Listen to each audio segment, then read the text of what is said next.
صلی علی سیدنا و مولانا محمد معدن الجود والکرم والہ وبارک وسلم۔ دیکھیے بات چل رہی ہے نماز کے تعلق سے۔ سرکار مدینہ صلی اللہ تعالی علیہ وسلم نے ارشاد فرمایا، جب تمہارے بچے 7 برس کے ہوں تو انہیں نماز کا حکم دو۔ کیا کرو؟ نماز کا حکم دو۔ اور جب 10 برس کے ہو جائیں تو انہیں مار کر نماز پڑھواؤ۔ کبھی مارتے ہیں ہم نمازوں کے لیے بچوں کو؟ ہیں 5 ٹائم کی نمازیں گول کرتے ہیں بچے، نہیں مارتے۔ ایک دن ٹیوشن نہ جائے تو آج بیٹا کھانا نہیں ملے گا، آج ٹیوشن نہیں گئے ہو تم، ہیں آج تم اسکول نہیں گئے، کالج نہیں گئے تو مار لگ رہی ہے۔ باقی تمام باتوں پہ جو ہے پٹائی ہو رہی ہے، لیکن نماز پہ کبھی نہیں مارا کہ بیٹا نماز نہیں پڑھی ہے فجر کی تم نے آج۔ تو جب اسے مارا ہی نہیں ہے، جب اسے اہمیت کا پتہ ہی نہیں ہے، تو نماز کہاں سے پڑھے گا بچہ؟ ہے اور جب اس کی پٹائی لگی ہوگی تو ابھی سمجھے گا کہ یار نماز کی اہمیت ہے۔ بچہ ٹیوشن پہ کیوں جاتا خود بخود؟ اسے پتا بہت اہمیت ہے اس کی، نہیں جاؤں گا تو پٹائی کھاؤں گا۔ لیکن کبھی نماز کے تعلق سے مارتے ہی نہیں ہے ماں باپ، کبھی سوتے وقت یہ کہتے ہی نہیں ہے بیٹا جلدی سو جاؤ صبح کو فجر کی نماز پڑھنی ہے۔ وہ تو پوری زندگی یہی سنتا ہے نا 15 سال تک، بیٹا جلدی سو، جلدی صبح ٹیوشن جانا، صبح کالج جانا۔ تو اسے تو کالج اور ٹیوشن کی اہمیت پتہ ہے نا۔ اور پھر کہتے ہیں کہ پھر 15-20 سال کے بعد آتے ہیں کہ وہ حضرت بچہ کہنا نہیں مانتا ہمارا، بڑا پریشان کرتا، بڑا ضدی ہو گیا ہے۔ جب تک 15 سال تمہارے ہاتھ میں اللہ نہ دیے تھے، 10 سال دیے، تب تک تو اس سے کچھ نہیں کیا، اس سے کچھ نہیں کہا نماز کے تعلق سے، ماں باپ کے تعلق سے۔ اور جب وہ ہاتھ سے نکل گیا تو پھر ڈوری اور دھاگے چاہیے، پھر تعویذ چاہیے۔ تو پھر کیا ہو رہا تعویذ سے؟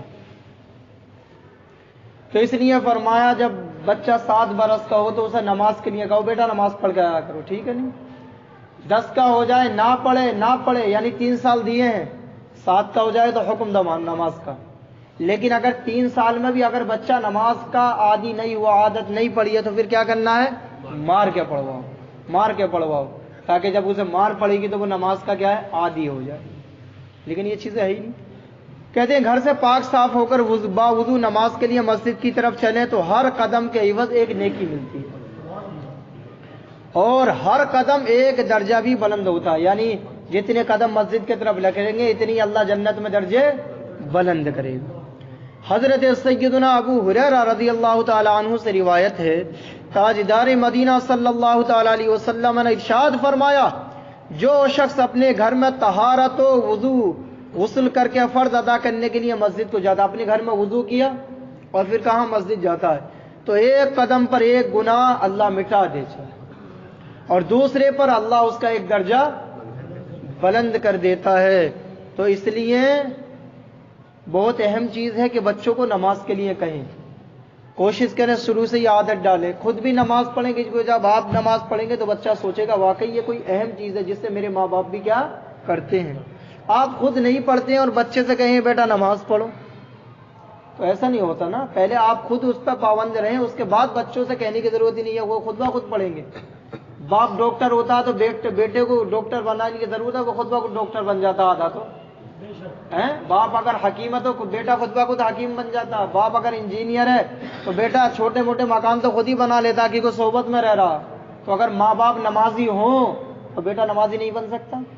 بن سکتا ہے، لیکن اس پہ ہم توجہ نہیں دیتے ہیں، کیونکہ ہم ہمیشہ دنیا کی فکر ہے، کبھی سے بتا ہی نہیں ہے بیٹا کہاں گیا ہے، اس لیے پھر وہ نمازی نہیں بن پاتے ہیں۔